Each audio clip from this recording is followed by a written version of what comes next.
Shane Mitchell, for tribal council. Well, I guess it's not about I here. I always believe in, working together and believing things can happen when we put all our minds together in our hearts. And working where I work over at Lac Flammable Housing there, I've been through and seen a lot of stuff go on there. So I really think it's important that we really take care of our community with this drug thing. I push for a lot of things with my friends and to speak to a lot of my friends about this. Everywhere I travel to is, what goes on in our community. And I feel like there's not enough being done for our children. We have the youth center, and I feel like, there's only the limited amount of kids that go there and actually want to go there and hang out or can hang out. We need something more here in the community for kids as teens as well, somewhere to go and to do some great things, sports, more than boxing, more than just the youth center, more, we gotta have more programs going on for these children. And that's what I'm all about, is about these kids.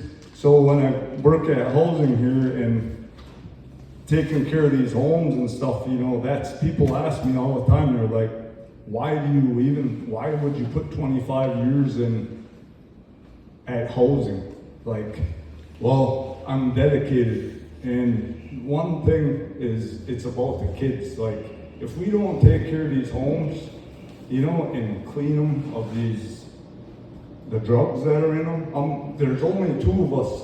We're the only two certified cleaners here for meth and fentanyl, and it's me and my cousin. So we go in these units and we got to get these numbers to zero. Minnesota guidelines are 1.5, and I know our tribe is 0. Well, it takes a lot of work to get it to 0. And at the same time, getting it to 0, even though we're suited up and we're protected, our lives are at risk, And I guess a lot of people don't understand that, and they just don't get it, And where I come from, being as an ex-user, addicted to this and that, I changed my life, and now I'm giving back. That's how I look at it. So it's really important in our community. We have to take care of not only our kids, our elders. When we clean these units up, it's all about. That's all I think about. It's like, well, we got to make it safe, because if the number is a certain number, someone's like, well, it could be this number, and they could be, these little kids could be climbing. Oh, that's good enough. No, it's not. What'd you want? Your kid climbing around in 1.2? I wouldn't want my kid. So I push for that, and at our work, we're always struggling just to make ends meet with each other, but we're still pushing and pushing. So that's a big thing for me. It's really important. And not only on top of that, I want to say that, we have to have more programs out there also and not turn people away that are addicted. Because the ones that are addicted and are coming for help, they're actually getting pushed away because of certain things, And I don't think that's right. We should be helping everyone here. And, I believe in business, so I feel like expanding in business would be a great thing for people. Being a business owner takes a lot to get started and get going, but once you get going, not only that, it's just the help that you get in the community and everyone working together. Unity, that's the thing is, nothing can happen. Like, I can't sit here and promise you a certain thing and tell you that I'm gonna do this, because it doesn't take one person to change. So I believe in when we all work together as a community and as Indigenous people, put our minds and our hearts together, we can make things happen. As long as you're working together, that's all that matters.